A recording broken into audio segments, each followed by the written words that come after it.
Olá, meu nome é Letícia Soares, sou atriz de teatro musical e é com enorme prazer que eu inicio essa breve introdução ao teatro musical.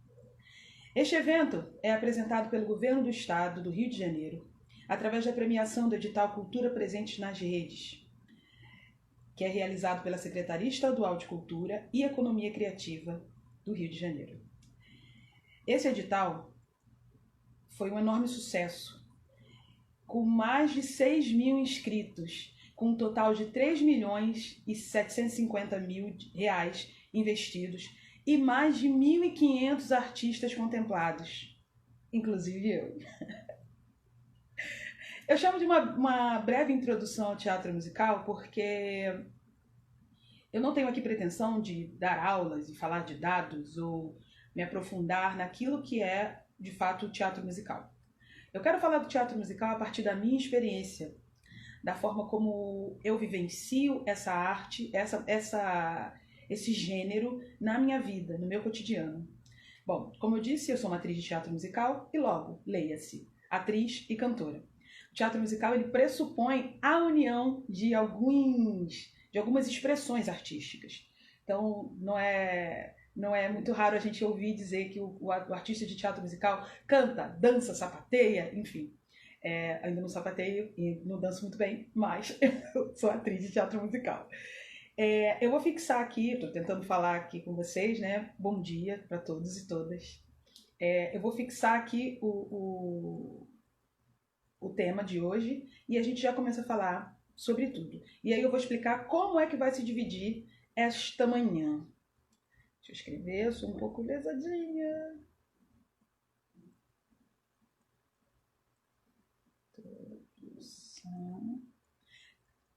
Quem tiver perguntas, se tiver curiosidade sobre, enfim, minha trajetória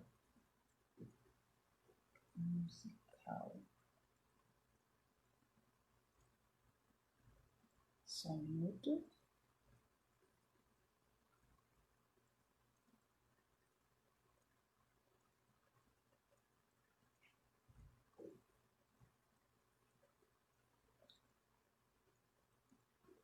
Presente. Tudo bem, gente? Pode ir chegando.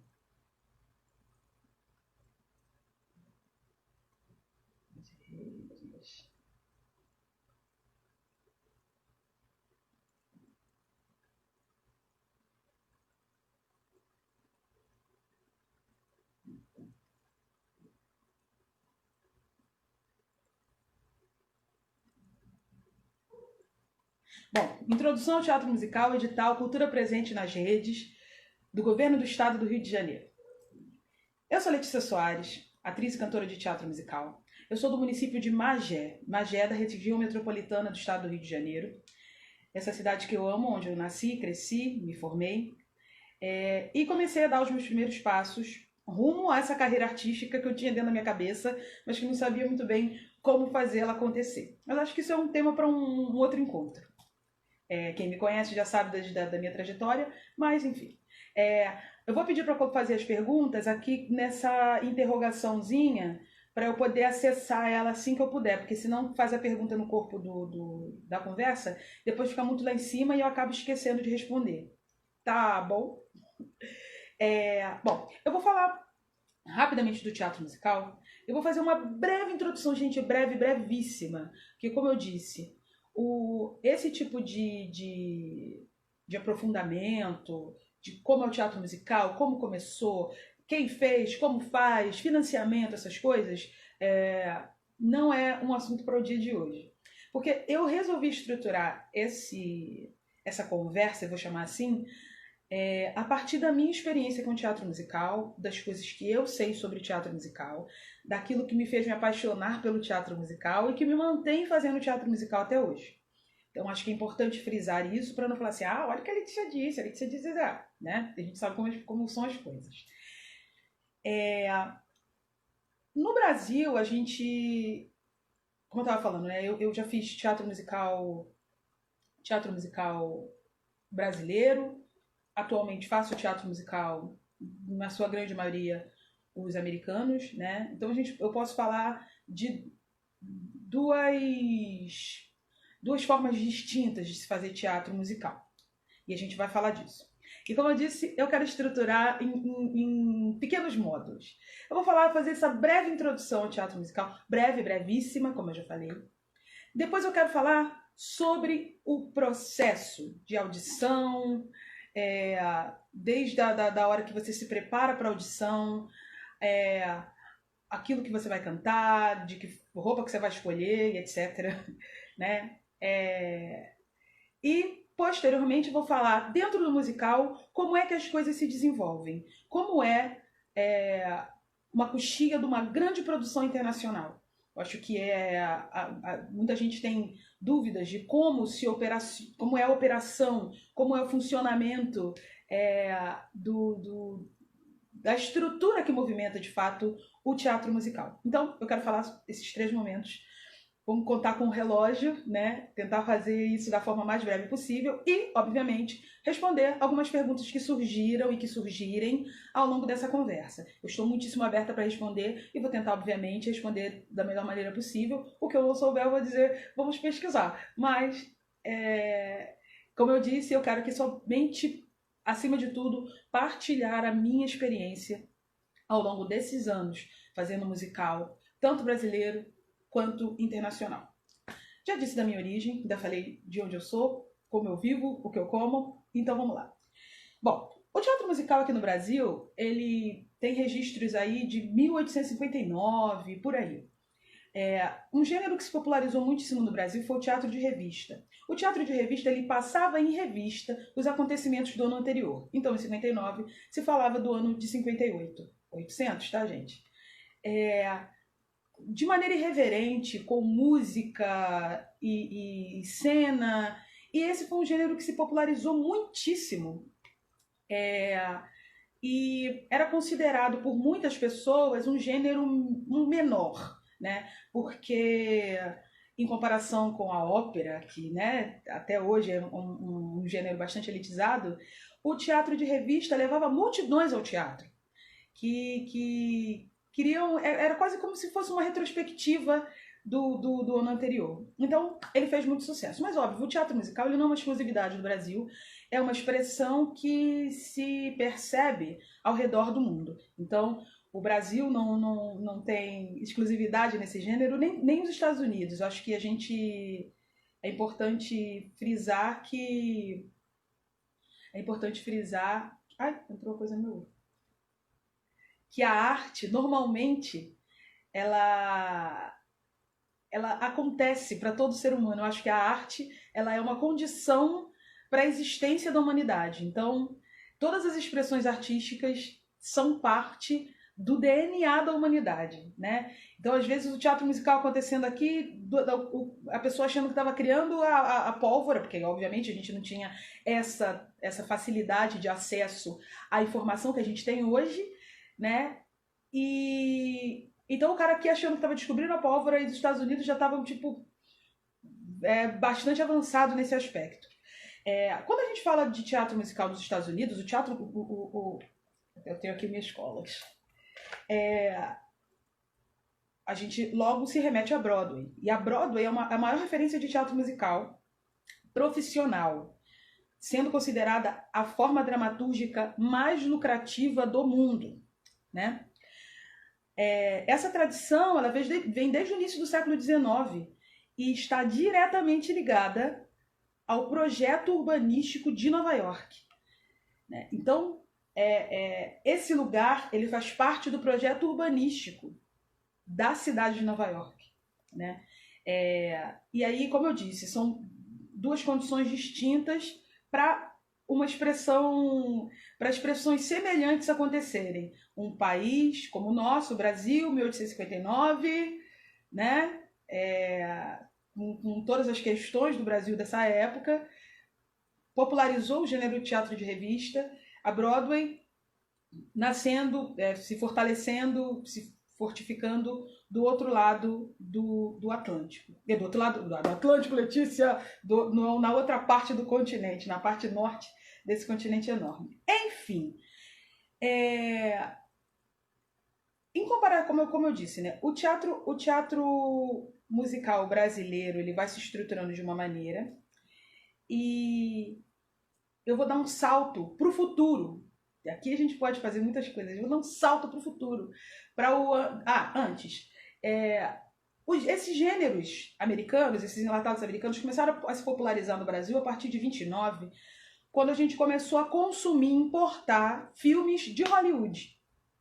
Então, esses filmes de Hollywood com dança, canto, sapateado, ragtime, cantores e corpo de baile, larará, se popularizou muito no Brasil. E então acho que de uma maneira, e aí observação particular, né? De uma maneira essa sementinha já estava aí sendo plantada para culminar com a outra parte, com o outro salto que eu vou dar para o futuro, que dessas grandes produções americanas. E a gente vai falar disso daqui a pouquinho. Estou aqui contando o relógio. Vou dar um salto para 1962, quando a gente tem no Brasil o primeiro espetáculo traduzido, que foi uma My Fair Lady, estrelado por Bibi Ferreira e Paulo Autran, né? Imagina essa dupla, e que teve um enorme sucesso, uma aceitação assim absurda do público, e ficou em cartaz durante 2 anos e meio. Rio, São Paulo, Argentina, um estrondoso sucesso. Ao passo que nesse período, ali anos 60, um pouco mais adiante, a gente vê o crescimento de espetáculos politicamente engajados, os brasileiros. Gota d'Água, Calabar, Roda Viva, não necessariamente nessa mesma ordem, e outros tantos musicais brasileiros que tinham um cunho mais político, um cunho de denúncia, de trazer à luz, de forma poética, a situação política do país. Concomitantemente a essas expressões aqui, por isso que eu falo que o mundo e a humanidade é uma só. A gente tem espetáculos que vieram para cá de fora, Hair, Godspell, Jesus Cristo Superstar, entre outros, que também falavam dessa contracultura, né? Dessa força jovem denunciando a violência dos regimes, a brutalidade das políticas, né? Então, eu acho muito interessante comparar esse período do teatro musical brasileiro, esse teatro musical político, e também de espetáculos como esses da Broadway, que foram um enorme sucesso e que estavam falando um pouco sobre essa mesma coisa, né? Então, eu acho muito interessante. Vou andar mais um pouco para o futuro e chegamos aos anos 80. Nos anos 80, a gente tem, de fato, essas franquias, né? O surgimento, acho que ainda não é a consolidação, mas já aí o olhinho já está brilhando um pouco mais, né? Nos anos 80 a gente teve Cabaré, cadê? Chorus Line, Cabaré, Hello Gershwin. E esses espetáculos esbarravam numa questão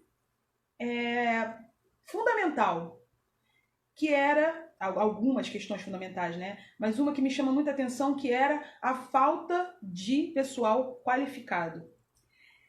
Essa coisa de atuar, dançar e cantar, nas escolas de teatro, né? O Brasil tem tradição de grandes atores, de grandes escolas importantíssimas de teatro, mas esse tipo de habilidade, ele acaba não sendo ensinado desde cedo. Então, quando você chega lá, de repente no Brasil, nos anos 80, aporta no Brasil um chorus line, você precisa ter atores, cantores, bailarinaços, né? Todo fazendo essas 3 coisas com extrema excelência. Então a gente esbarra nesse problema, a gente esbarra na questão da falta de uma organização na estrutura de financiamento para esses espetáculos grandiosos, né?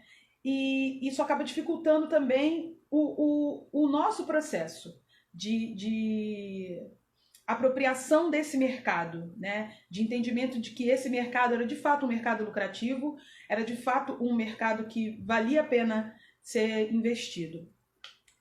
E aí a gente anda mais um pouquinho para o futuro. E a gente chega, quer ver? em 99. O que eu estava fazendo em 99, hein? Tem que pensar que eu estava fazendo em 99. Em 99, quando eu ainda nem pensava em fazer teatro musical, nem sonhava em fazer teatro musical, estava acontecendo aqui em São Paulo o musical Rent. Esse musical, que foi uma adaptação do musical americano, que foi um estrondoso sucesso. Quem não conhece Rent, é um musical que eu amo demais, assim, e que eu já fiz. Depois a gente fala da minha carreira. E foi um estrondoso sucesso lá no Teatro Abril, né? E esse período foi marcado pelas leis de incentivo fiscais, incentivo fiscal, aliás, né? Com orçamentos maiores, que aumenta o número de produções e, consequentemente, aumenta a possibilidade de atores se profissionalizarem naquela área. Então, para que eu ia me profissionalizar em teatro musical se a gente não tem uma demanda, não tem um mercado que possa absorver essa mão de obra, né? Então, com o aumento do financiamento, obviamente, a gente aumenta o número de produções e, consequentemente, aumenta-se o número de profissionais qualificados dentro do teatro musical. Até chegar hoje com crianças de 6 anos que cantam, dançam, sapateiam, dão pirueta para trás. Vi os mais recentes espetáculos com crianças, tipo Annie, Billy Elliot, agora a Fábrica de Chocolate, que ia, né? Esses musicais que mostram, esfregam na nossa cara que essas crianças são o futuro, né? Que vão desbancar a gente logo, logo.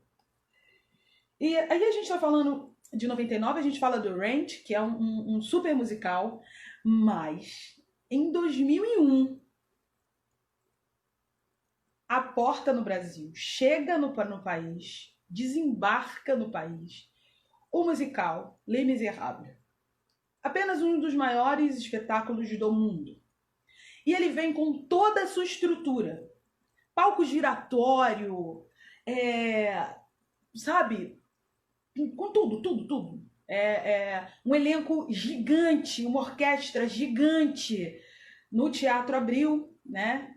Que meu querido Teatro Renault, que me acolheu tanto nessa cidade, chega no Teatro Abril. Eu estava falando do Chorus Line antes, e um problema, também uma das questões desse período, era a pouca oferta de teatros que suportassem, que comportassem o tamanho dessas produções. O palco do Teatro Renault, um palco enorme, a gente pode falar daqui a pouco da coxia do Renault, que é uma coxia que eu particularmente amo. E o Les Misérables, ele chega no Brasil com um orçamento de 3,5 milhões, levando uma estrutura que emprega mais ou menos 150 pessoas, a contar com mais de 150, orquestra, atores, produção, contrarregragem, toda a parte do backstage, som, né? Então, a gente recebe essa estrutura enorme de um musical mundialmente conhecido, muito famoso por sua grandeza, né? E a gente começa essa onda de franquias. Essas franquias, e eu falo do Teatro Renault porque o Teatro Renault foi um grande incentivador, e ele costumava trazer, essa produção costumava trazer muitas franquias que vinham a estrutura inteira. O Rei Leão, por exemplo, até o palco veio de fora, sabe? O palco ele vinha como um quebra-cabeça para ser montado aqui. Então, nem até mesmo o palco vinha de fora, né? Então a gente começa esse processo de franquias. Eu falei assim muito en passant sobre todas essas coisas. Se vocês tiverem mais dúvidas e quiserem saber mais coisas, se eu puder, obviamente, ajudar vocês, podem me mandar no inbox. Porque eu acho que, chegando em 2001, a gente começa já a falar desse teatro musical como a gente tem visto até agora, né? Que eu acho que para depois a gente tem que falar de como é o depois, né? Em se tratando de teatro musical americano, a gente tem uma forma, assim, já conhecida de muitos de vocês, de como esse processo se estabelece. E ele começa, primeiro, com aquela chamadinha pública. Olá, tudo bem?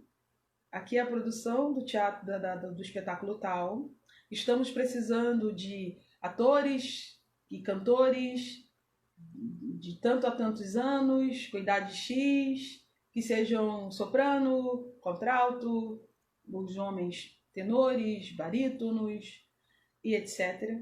Então vem essa chamadinha pública avisando que esse musical vai vir em algum momento. Então abre-se o processo tão temido de audições. Quem tem medo de audição? Eu tenho. Eu morro de medo de audição. A ponto de eu ficar tão nervosa que o meu coração começa a bater no meu pescoço. Eu não sei que jeito que fisiologicamente o meu coração sai daqui e começa a bater aqui. A minha voz fica tremendo. Acontece com vocês? Quem tem medo de audição, levanta a mão. Audições. Chegado... Eu vou começar a falar sobre a minha audição do Rei Leão, né? Que o Rei Leão foi... Eu vou te responder. Esse processo funciona mesmo? Às vezes parece que tem muito QI nesse meio. Bom, eu sou a prova de que esse processo funciona.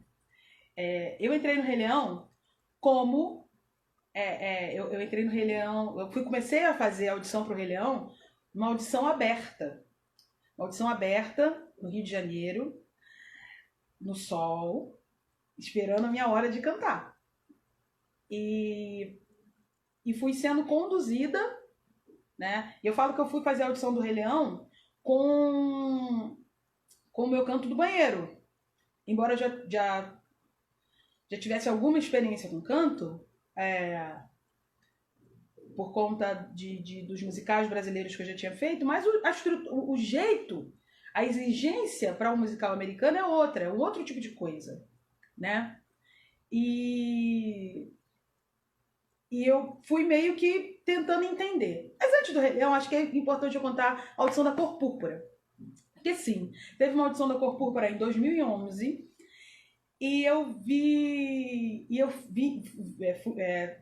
Estava em Magé, vivendo minha vida, e de repente eu vi a chamada da audição para o Cor Púrpura. Eu vou lá em São Paulo fazer. Peguei o meu ônibusinho de Magé, desembarquei em São Paulo e fui fazer a audição da Cor Púrpura, a primeira fase. Cheguei na primeira fase, eu tenho que cantar uma música de musical. Só que eu não sabia muito música de musical, porque em Magé não chega essa expressão assim com tanta facilidade. Quando eu falava que eu queria ser artista, era uma coisa que quase... Eu quero ser atriz musical. Era quase tipo assim, garota, o que você tá falando? Você tá inventando uma coisa. Essa garota tá falando bobeira, hein? Tá inventando. E eu fiz a audição da Cor Púrpura aqui. Peguei meu ônibusinho pra São Paulo, fazer a audição da Cor Púrpura. Quando eu cheguei na audição, aquele monte de gente conhecida, tipo... Gente que eu admirava, sabe? Grandes nomes... Pessoas que hoje já foram minhas colegas de trabalho, sabe? Que a vida é tão perfeita, né? Você vê uma Lilian Valesca, você vê uma Isabel Filardes, você vê uma Karen Hill, você pensa, uau, o que eu tô fazendo aqui? Eu de Magé. Tô aqui agora fazendo essa audição. Fui fazer a audição, passei na primeira fase, aí fui para a segunda fase, não passei na segunda, tudo bem, mas foi uma experiência incrível e isso plantou aquela sementinha do mal no meu coração. Quando eu vi a audição para o Rei Leão, fui lá, audição aberta, ninguém me conhece, nunca ouvi falar da minha vida, nem sabe de onde que eu sou, não sabe quais são as pessoas que estão à minha volta, mas imaginam que eu não tenho nenhum QI, né? E essa garota, né? Eu olho o currículo lá de Magé, assistente social, né? E fiz a minha audição e foram muitas audições. O Rei Leão foi um processo longuíssimo de audição. E eu fui fazendo as audições, até finalmente passar no Rei Leão. Mas eu entendi de fato que era uma audição na audição do Mudança de Hábito. Porque na audição do Mudança de Hábito, eu fui fazer aula, comecei a fazer aula de dança, já desde o Rei Leão tinha começado a fazer aula de canto, e foi uma dica muito importante que eu sempre repito, quem me conhece sabe que eu sempre falo disso, que é uma dica que eu recebi, um conselho que eu recebi, se conselho servir de alguma coisa, esse serviu para mim, né?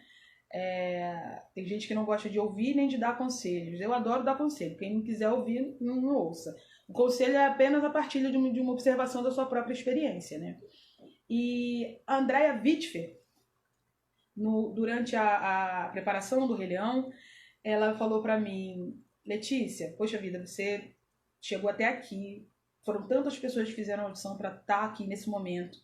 Você está num dos maiores espetáculos do mundo. Preciso falar do Rei Leão, gente? Nem precisa, né? Você está em um dos maiores espetáculos do mundo, um sucesso mundial, né? Então, aproveita que você está ganhando dinheiro. E, gente, quando eu vi o número, eu achei assim, eu tô rica. Eu sei que eu era muito pobre mesmo. E ela falou, aproveite esse dinheiro que você vai ganhar para fazer mais dinheiro. Invista em você. Estude. Faça aulas de canto, dança, enfim. Agregue e não pare de estudar. Você não pode parar de estudar. O artista, ele não para de estudar. E é verdade, sabe? A gente não para de estudar. Ninguém é tão bom que não possa ficar melhor. Essa é a minha máxima. Então, é importante a gente estar sempre buscando conhecimento.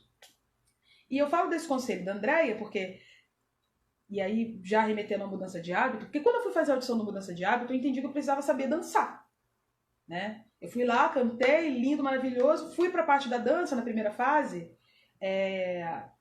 e aí dancei, mas com muita dificuldade, porque o corpo ele resistia muito. Então você pensava no movimento, não, mexe o braço direito, você mexe o esquerdo, sabe? Vamos dar uma pirueta, você dá uma pirueta do lado contrário, uma coisa de louco. Isso tudo é você ter um contato com o seu corpo e entender como ele funciona para poder não deixar ele resistir e te atrapalhar, né? Que é uma coisa importante da audição, que é o seu maior oponente, o seu maior competidor, né?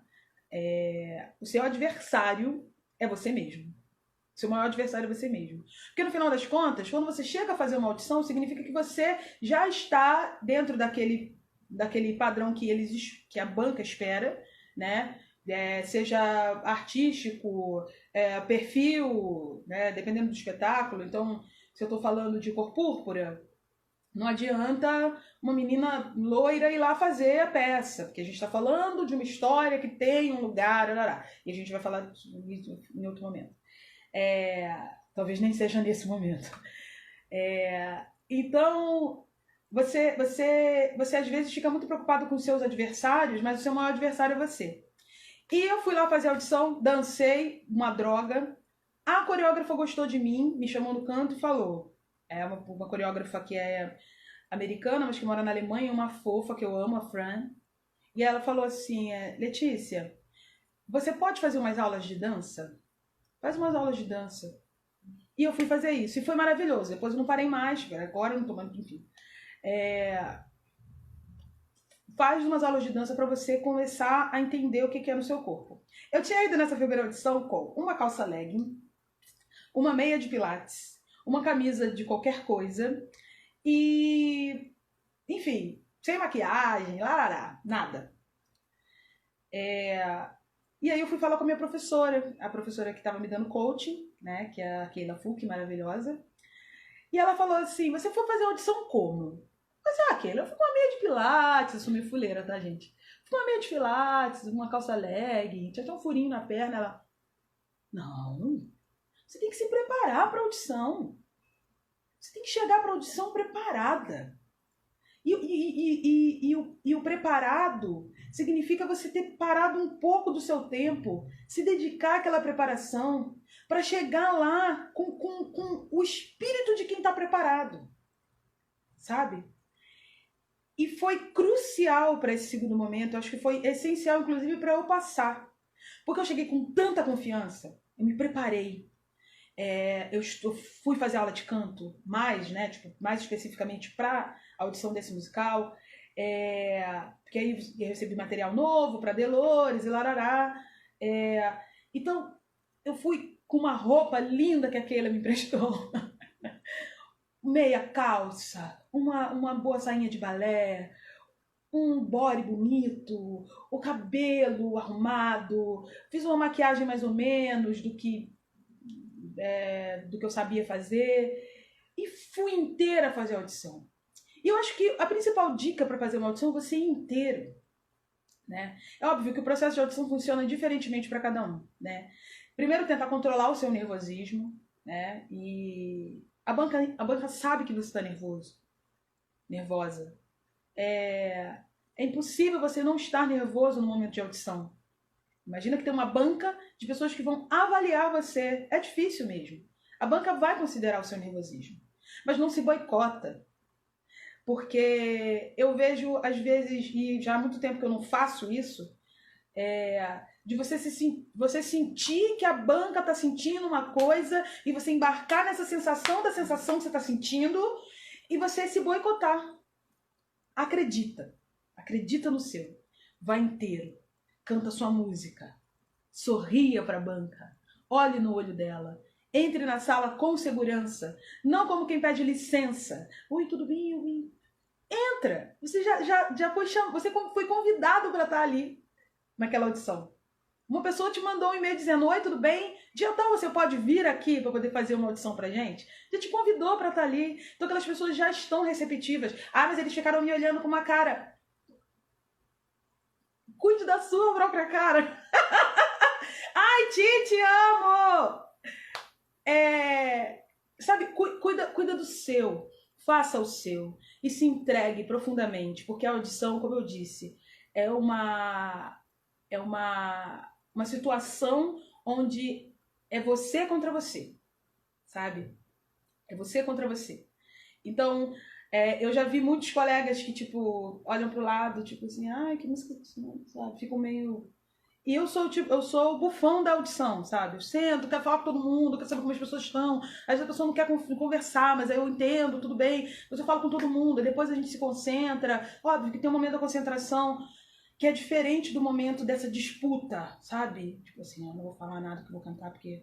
Inclusive, uma história interessante de audição, na audição do Rei Leão, a última audição que eu não passei, eu esqueci a minha partitura em Magé. E eu fiquei desesperada. Da única música que eu sabia cantar, que era Hair, Aquarius. A única música que eu sabia cantar. E eu fiquei muito desesperada, muito desesperada. Falei, caraca, o que eu vou cantar agora? Não tenho partitura, meu Deus do céu. Eu tava super conversando com uma menina. Assim, um amor, sabe? Conversando sobre tudo, sobre como é São Paulo, não conhecia, né? Putz, não, sou de Magé, né? Eu sou professora, sou assistente social, blá, blá, blá. E conversa vem. Aí eu perguntei pra ela que música que ela ia cantar, ela falou Aquarius. Eu falei, eu também. Aí ela, cara, você tava falando que você tá sem partitura, você quer minha partitura emprestada? Pois ela me emprestou a partitura dela. Isso pra mim foi uma coisa tão legal. Essa menina ficou minha amiga, é minha amiga até hoje, a Rosana, tá fazendo Rei Leão fora do Brasil. E a gente fez um acordo que era só, quem passar, convida a outra. Quem passar, dá convite pra outra. Né? E eu acho que tem esse lugar onde a gente tem que se desprender dessa coisa, dessa competição dura e inútil, que no final das contas, nada disso vai fazer você passar ou não passar. Tudo depende de como a banca resolveu o que vai ser o elenco deles, e a peça é deles, não esqueçam disso. Bom, fiz a audição, passei na audição, e agora? E agora? Isso é uma coisa que às vezes as pessoas deixam de falar. Porque é aí que começa de fato a ralação. A ralação de 8 a 10 horas por dia de trabalho pesado. De ficar com o cérebro desesperado, tendo que aprender em uma semana toda uma partitura de um musical. Para daqui 15 dias já estar começando a se libertar do texto, para daqui mais 15 dias começar a fazer ensaio de corrido. né? Então, é um trabalho insano, é muito trabalho. Então, acho importante a gente falar disso, que às vezes a gente se perde no glamour do que é o teatro musical. Mas o teatro musical é 100% trabalho duro, diariamente, né? Eu falo, também te amo, Bê, que saudade. Eu sempre falo que às vezes as pessoas olham para o artista de teatro musical como um ser, ai, imaculado, meu Deus, eles fazem teatro musical, eles cantam, eles dançam. Gente, é muito trabalho. Nessa live, nesse momento, tem vários artistas que eu admiro, que eu amo, que estão entrando aqui, várias pessoas com as quais eu já trabalhei ao longo desses anos, pessoas que me inspiram demais, e eu acho que o maior ganho de fazer esses espetáculos é estar diante de profissionais tão completos, né? Tão maravilhosos, a ponto de eu não conseguir falar hoje para vocês qual é o maior cantor, qual é o cantor, o seu cantor que é seu ídolo, qual é a sua cantora que você acha que é uma cantora que te inspira. Cara, eu me inspiro vendo Vânia Canto, sabe? Minha colega de trabalho tá do meu lado, chega a me arrepiar. Eu me inspiro vendo Renato Bellini, eu me inspiro vendo Thiago Abravanel, eu me inspiro vendo essas pessoas que fazem teatro, sabe? Eu me inspiro vendo Lilian Valesca. Como que eu vou falar de outra cantora se eu tenho Lilian Valesca do meu lado? Sabe? Como que eu vou falar de um cantor que não seja, sei lá, o Henrique Moretson? E tantas outras pessoas incríveis. Eu tô falando esses nomes assim aleatórios, mas estejam todos amigos representados nesses nomes que eu disser. Porque é isso. Eu tô aqui falando com o Renato Bellini, um dos maiores cantores, bailarinos e atores dessa cidade, de São Paulo. Ou seja, se a gente está falando de teatro musical e a gente sabe que o teatro musical ele acontece no eixo Rio-São Paulo, e eu estou falando do maior artista de teatro de São Paulo, eu estou falando de um dos maiores artistas do Brasil. Né? Então, acho que o teatro musical ele consegue fazer com que essas pessoas multitalentosas estejam juntas, né? E como eu disse, depois que a gente passa na audição, vem a parte que é a parte mais crítica, sabe? Que é o processo de ensaio, a abnegação. Você precisa estar renunciando muitas coisas, você renuncia final de semana, você renuncia às vezes aquela festa, aquele batizado, aquele casamento, em nome da arte que você acredita que é aquilo que você quer oferecer para o mundo, né? E eu sou muito fiel a isso, eu sou muito fiel à arte que eu quero oferecer para o mundo, eu sou fiel àquilo que eu acredito como sendo arte. E eu posso dizer, sem pestanejar, que teatro musical é trabalho árduo, sabe? A gente é peão da arte. A gente trabalha muito, com um sorriso no rosto, para oferecer um espetáculo grandioso para o público. A despeito de cansaço, a despeito de dores, a despeito de rockdown, a despeito de tantas coisas, a despeito de, sei lá, de estar chateado, o palco é soberano, né? Então a gente entrega um trabalho árduo. Mas como funciona o teatro musical? O teatro musical, ele normalmente tem o ensemble,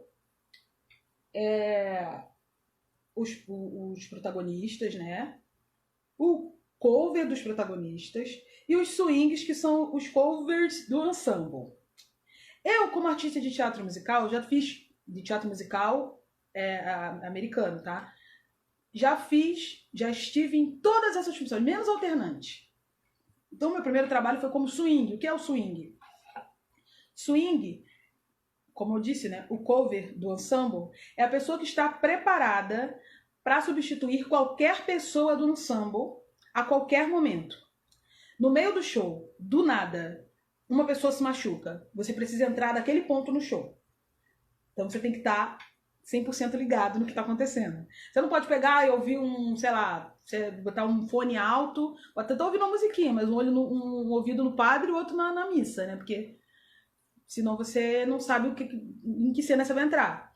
E aí é aquela coisa louca, né? Você pega minha Bíblia para saber onde que eu entro, estou substituindo fulano sai daqui para ali, dararara. Então, minha primeira função no teatro musical foi como ensemble. E foi uma função que para mim foi muito importante, que me ajudou a entender o espetáculo como um todo. Porque só o Swing e o Dance Captain, e obviamente os diretores, nem o diretor tem tanta possibilidade de enxergar o espetáculo como a gente consegue enxergar. Porque ele consegue ver o espetáculo como um todo. A gente sabe todas as funções, a gente sabe onde entra um, onde sai o outro, a gente sabe todas as relações de cena. Então, isso é muito importante. Para mim, foi... hoje eu olho para trás e vejo que foi muitíssimo importante, que também me ajudou a ter um lugar, tipo assim, gente, é trabalho, tá? É trabalho e é trabalho duro, é trabalho pesado. Você tem que estar ali pronto, firme, para a hora que precisar, né? Então você tem cuidado com a sua voz, cuidado com o seu corpo, um cuidado com o estudo, porque você não pode parar de estudar, porque de repente, não substituo fulana há um tempão, então não vou nem mais olhar o mapa dela, aí você precisa substituir ela. E é justamente nesse dia que você fala assim, não vou olhar o mapa e não vou estudar ninguém, e é nesse dia que alguém quebra. É nesse dia. Então, para mim foi muito importante fazer essa parte. Eu também fui ensemble. No Mudança de Hábito era ensemble. E foi delicioso. Porque o ensemble, para mim, e aí eu sempre eu tinha vontade de fazer, usar um alto-falante assim, no final de cada espetáculo, quando as pessoas só querem falar com os protagonistas. Falar assim, gente, fala com o ensemble, eles que costuram o espetáculo. Sem o ensemble, ia ser um monólogo isso aqui, não ia fazer o menor sentido. Valorizem o trabalho dessa galera. Às vezes o protagonista entra em 4 cenas, o ensemble tá lá ralando, puxando cenário, dando volta e não sei o que lá. Tipo, valoriza o ensemble, sabe? E o ensemble, ele é o coro, né? É o coro. Ele estrutura o espetáculo. Então eu já fui ensemble. Só que nesse ano eu fui ensemble e cover. Era o cover da Michelle, acho que é da Tina. Eu não lembro. Ensemble, exatamente, o ensemble é o coro, né? E a Ellen de Castro, que era a Michelle, você era Tina, né, do Ellen? Me fala, que eu esqueço o nome das duas. Eu era cover dela e era cover da Dolores também. Então era cover de Small Part e cover de protagonista. Caminhando pra frente. Chega o We Will Rock You. No We Will Rock You, eu fui Small Part, que eu era a professora, a teacher, né? E eu era também outra small part na hora dos boêmios, que era a Tina Turner. Todo mundo era um pouco small part nesse segundo momento. Mas no primeiro momento do espetáculo eu tinha esse papel, que era um small part, que se chama, que é um personagem, mas que ele não tem relevância tanto. Às vezes até tem alguma relevância para a história, mas em algum momento ele vai virar ensemble, né? Então, tipo assim, eu não era a teacher, depois descia pro camarim e voltava em algum momento. Não. Eu era a teacher e imediatamente depois eu me transformava em boêmia e ficava assim até o final do espetáculo.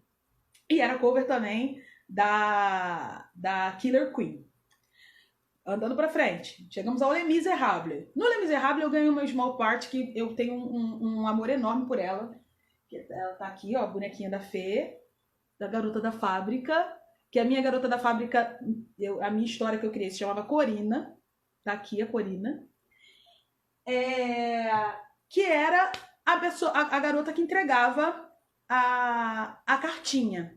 E ela tinha um papel fundamental para mim no desenvolvimento da história, porque se ela não tem essa implicância com a Fantine, se ela não rouba a bendita carta e mostra para o Capataz, que era a fim da Fantine, o Capataz também era importante, essa história não aconteceria. A Fantine ia continuar trabalhando na fábrica, continuar cuidando da vida dela, o seu Valjean ia continuar ali na fábrica, talvez nada daquela história acontecesse. Então, eu fui viver a minha small part. E eu tinha um amor tão grande pela Corina, e como eu falei, small part, a Corina era a mesma coisa, fazia, e daqui a pouco voltava para o ensemble linda, maravilhosa, que o ensemble do Les Mis era um ensemble, tá? Um ensemble, todo mundo com história, todo mundo assim, pleno, que espetáculo, hein? E aí a gente tá falando, ó, o Les Mis, a gente volta, o Les Mis volta pro Brasil em 2017, resultado daquele sucesso. Les Mis abriu o caminho, praticamente, para esses grandes musicais que foram acontecendo ao longo desses anos, né? Então, eu fiz o Les Mis, foi uma experiência fantástica, fantástica. Passado o Les Mis, eu fui fazer Pequena Sereia. E na Pequena Sereia, eu tenho essa bonequinha maravilhosa aqui, olha que coisa linda. Eu era essa peixinha aqui, segundo o Thiago Abravanel, né? Olha aqui, ó. É o presente do Thiago Abravanel. É muito linda. É uma diva do mar. A diva do mar. Olha como ela é linda, minha cara.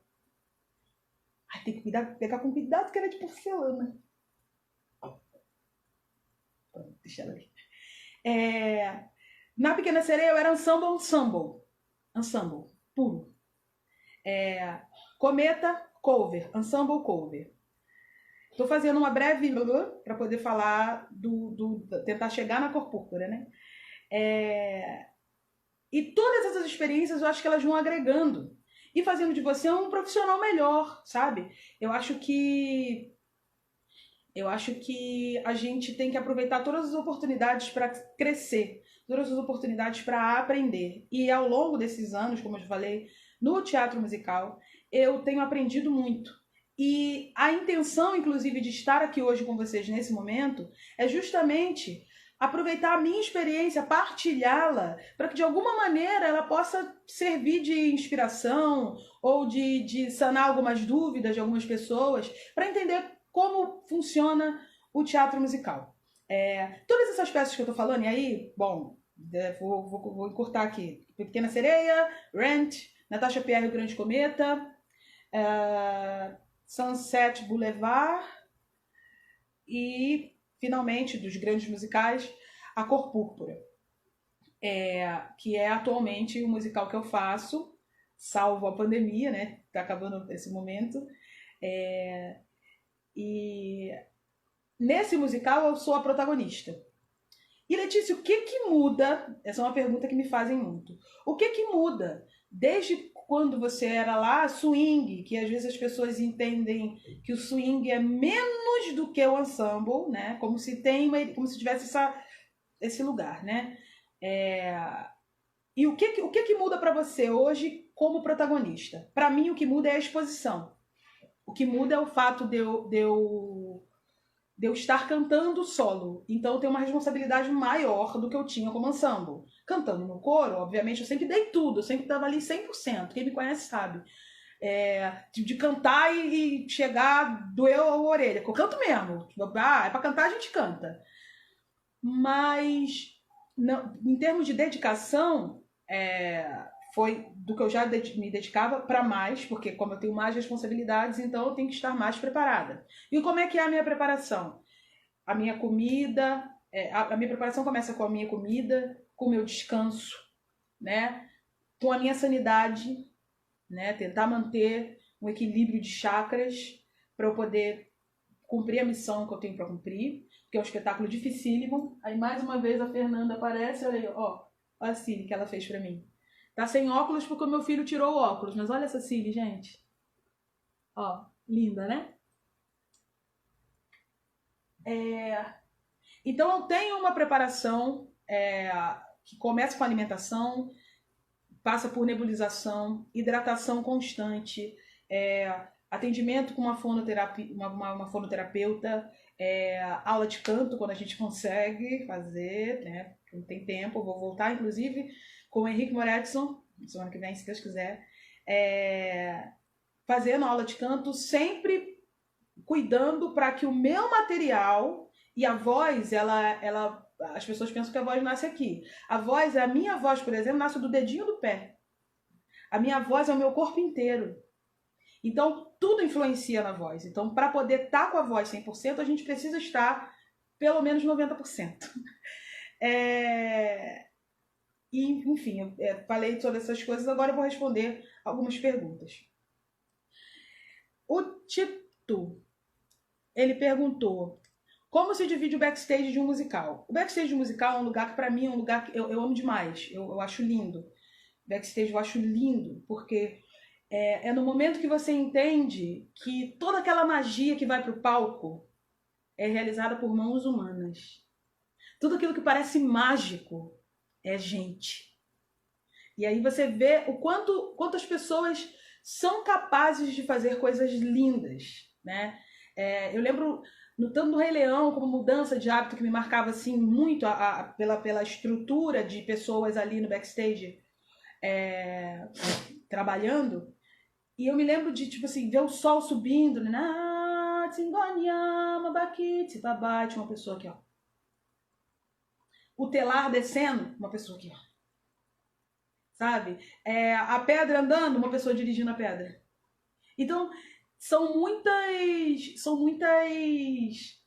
atribuições belíssimas. O som lindo chegando do lado de fora, o som do Mudança de Hábito, por exemplo, sabendo que tem equipe ali do RX ligada no seu som, sabe? Se o seu microfone entope.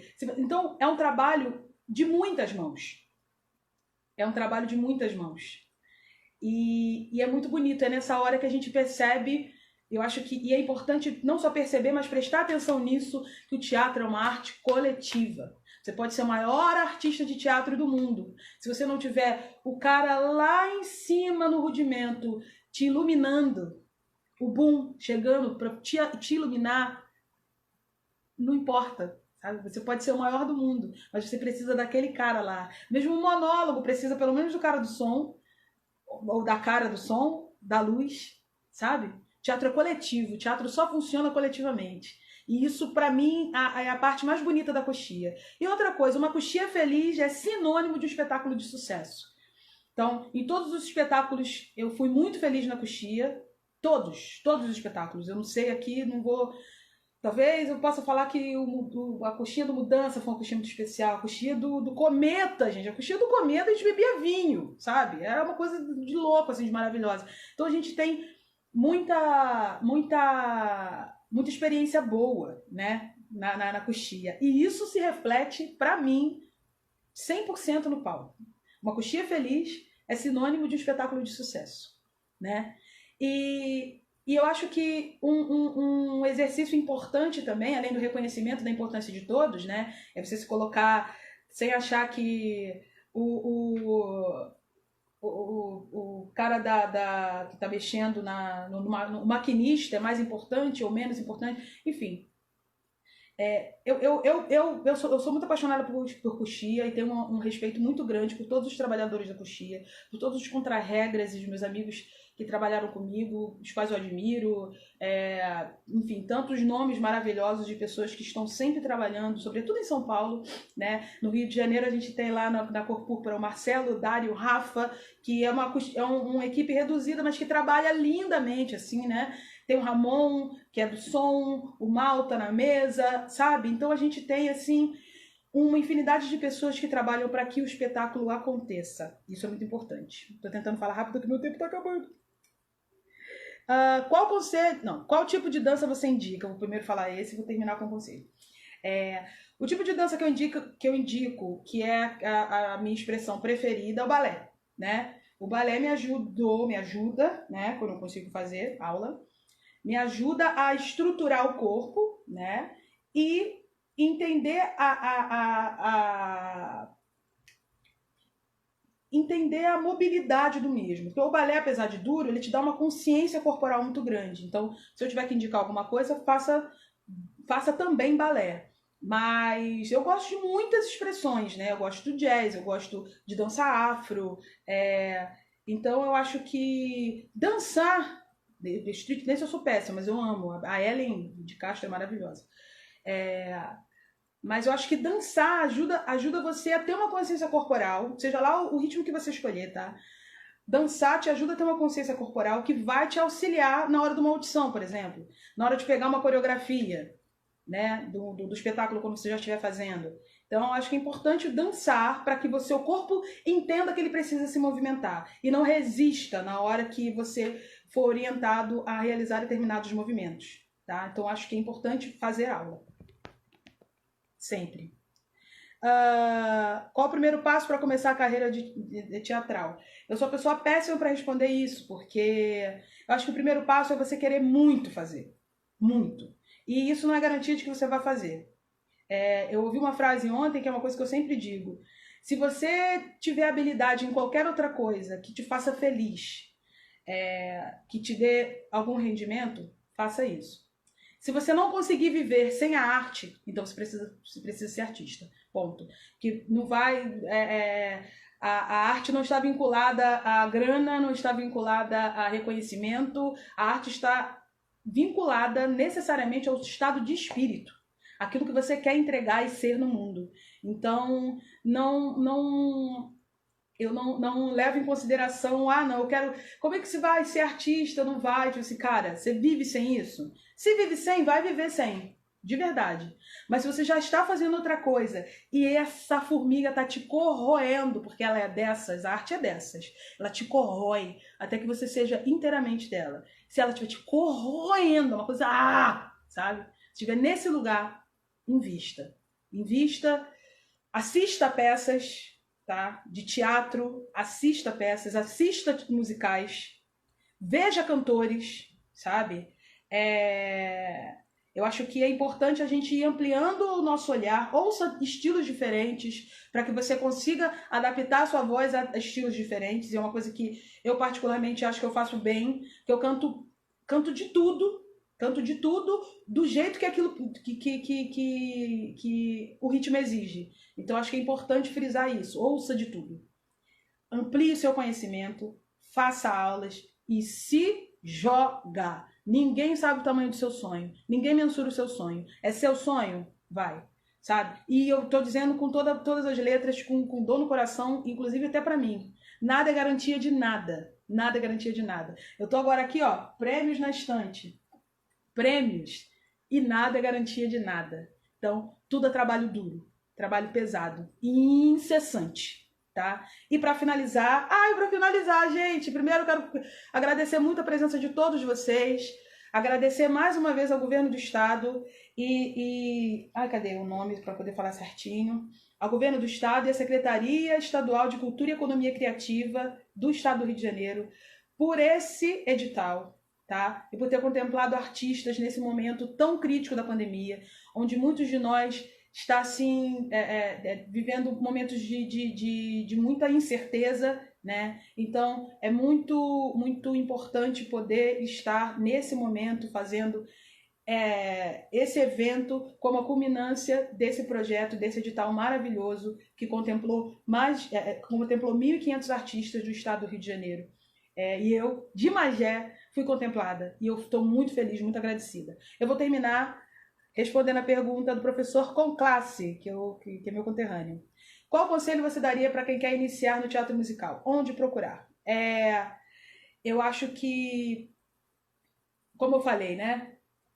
Veja espetáculos, aprenda sobre teatro musical, esteja disponível e permeável. Existem muitas escolas de teatro musical, depois eu perguntar no inbox, eu mando algumas. Escolas boas, escolas sérias que podem ajudar você, mas também cursos com alguns diretores, sabe? Vai ter curso com o diretor tal, vai fazer curso livre. Porque às vezes a gente fica esperando, não, porque eu tenho DRT, eu tenho que ter não sei o que lá. Primeiro você tem que... Uma vez que eu estava estudando, aí vai acabar meu tempo, eu estava estudando música e não sabia ler partitura, como ainda tem muita dificuldade. E aí a professora de música falou assim, você aprendeu a falar ou aprendeu a escrever antes? Eu falei, aprendi primeiro a falar. Ela, então toca, minha filha, toca. Foi a Luciana Rabelo que disse isso pra mim. E é isso, às vezes a gente fica tão preso à teoria que a gente esquece que muitas vezes é esse apelo natural nosso, sabe? É um apelo pessoal e natural. Então, dê vazão àquilo que você tem de natural. E eu acho que as coisas todas vêm no caminho. Eu espero que elas venham, espero que venha para todos nós. Espero que vocês todos fiquem bem. Espero que tenha sido válido essa troca, né, de experiência mais do que qualquer coisa. Se vocês tiverem dúvidas e quiserem falar comigo, pode me chamar no inbox. Com calma eu respondo todo mundo. E nosso tempo está acabando. Ainda não, o Instagram ainda não me avisou aqui não, mas eu já estou fazendo aqui as minhas considerações finais. Dizer que teatro musical, como eu disse, apesar de muitas pessoas acharem assim, mas é um gênero menor e tal, um gênero que o teatro é mais importante, né? Porque às vezes as pessoas querem colocar o que é mais importante que o que, né?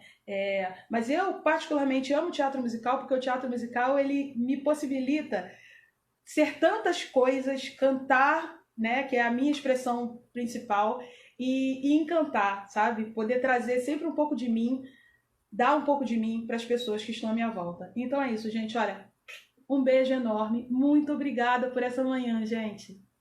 Até mais.